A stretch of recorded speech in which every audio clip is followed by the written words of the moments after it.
Sodaa guddaatu nu gidduu jira. Bishana bisa baba ya galana gutuna tabarti bishana bisa baba ya galana gutuna tabarti indune ningagabe ya magalle shashina parti.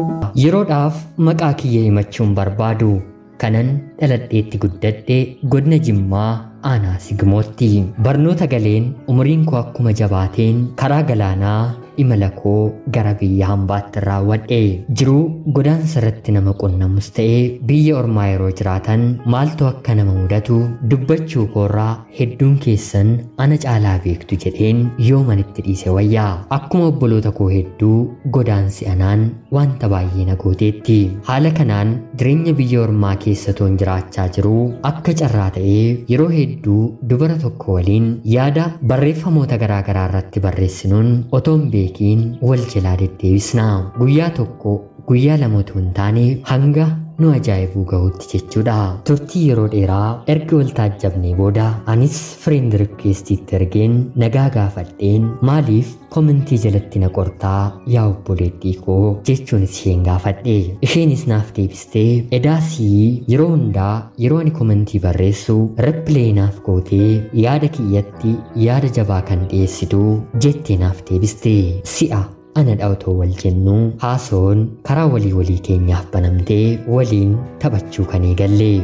Askotu wasinjira harargee dirree waan akkaan jira.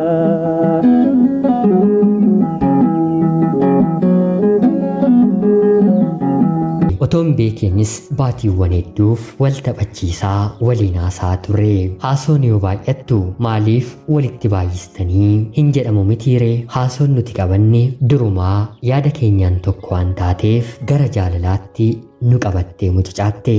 Anaaf isheen toora sooshaal miidiyaan malee qaamaan waliin beeknu. Biyyi keenyillee baay'ee walirraa fagaata. Amantaan lamaan keenyaallee adda addadha. Haa ta'uutii garuu jaalalaaf wanti dadhabamu waan hin jirreef fageenyi maatii keenyaa otoo addan hin daangessin garaagarummaan amantaa keenyaa jaalala gidduu keenyaa otoo hin danqiin anaaf isheen jaalallee waliif taane. Akkuman gaaffii jaalalaa dhiyeesseefitti isheenis gaaffii koon harkaa fudhatte. Haasoon keenyi kan duraarra caalaa baay'ee ho'ee nutti mi'aayee waliin taphachuu sitti fufne. Sa'aa 24 guutuu onlaayinii irra oolla. Yoo daqiiqaa 5 firreen irraa ba'ee kallachanaaf bilbiltee maal taatee maaliif qilleensa irraa na jalaa baddee jechuun na gaafatti. Yoo isheen tarii otoo taphannuu gidduutti na jalaa baddeellee anillee maal na jalaa taate jedheen ishee gaafatadha. An hiriyoota koo dhiiraa fi maatii kiyyallee waliin haasa'uu jibbee isheenis hiriyoota ishee dubaraa fi maatii ishee waliin sababa kootti haasa'uu jibbitee yeroo hundaa galaana jaalalaa ho'aa toora sooshaal miidiyaatiin uwwisame keessa waliin yaafachaa oolla. Haala kanaanis yeroon jaalalaa keenya waggaa 2 xumure.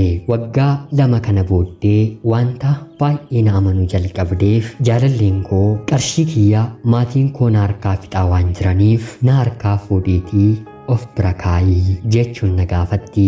Ani immoo biyya hambaa kana keessatti dhiirri shamarri immoo dhiiraan dhimma waa'ee qarshii irratti wal komatan odeeffannoo hedduu waan hin qabuuf lakki kuni bor rakkoo nu gidduutti fiduu waan danda'uuf maallaqa kee ofuma bira kaawwadhu booddeeyanis akkuma obboloota koo dhiiraa maqaan ta'aa jedheen deebiseefi. Bishana bisa baba ya galana gutuna tabarti bishana bisa baba ya galana gutuna tabarti indune ningagabe ya magalle shashina parti. Haa ta'uutii garuu isheen biyya hambaa kana kan dhufte waggaa 4 kan xumurtee fi haa ta'uutii garuu maallaqa argattu hundasaa gara maatii isheetti waan ergituuf maatiin ishee immoo gariin kaa'aa fi gariin immoo wantoota ta'anittis hin taanettis maallaqa ishee jalaa balleessaa akka jiran jaalalleen koo kun natti dubbatti.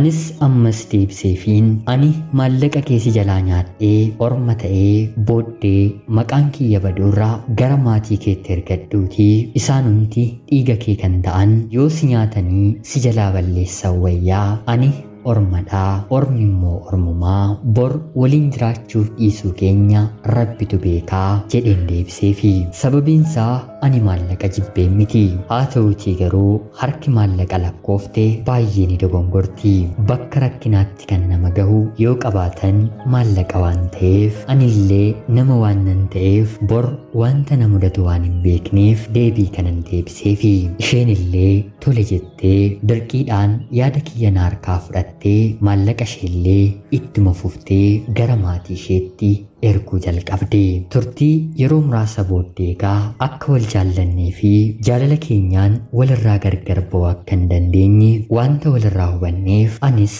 akkan ishee jaalladhe maatii kiyyatti himadhe isheenillee akka anaan jaallatte maatii isheetti himatte maatiin koo ani gahee riyaa qabadhee fuudhaaf ga'uu kootti isheedhaan baay'ee naaf jaallatanii haa ta'uutii garuu gama maatii isheetiin faallaa nuti yaadne ta'e maatiin ishee anaan hin jaallatanii inumaa yoo ati nama biyya keenyaa dhiistee nama kanatti kan heerumte yoo ta'e dhala keenya siin hin jennu maallaqa keellee sumunii tokko nu biraa hin argattu jedhanii isheetti beeksisanii Askotu asii jira harargee dirree waan akkaan jira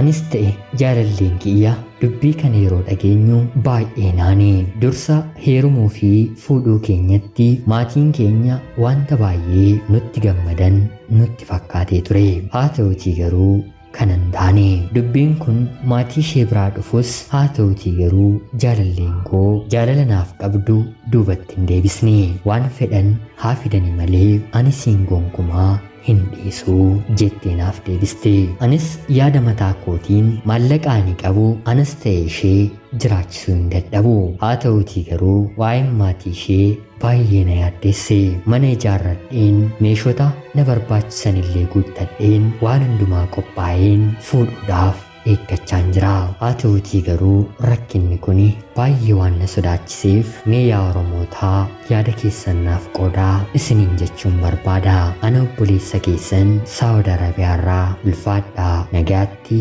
galatoomaa Bishaan Addis Ababa yaa galaana guutuu na dabarsi bishaan Addis Ababa yaa galaana guutuu na dabarsi hin duuneen hin gaggaabe yaa magaalee shaashii na hafaarti.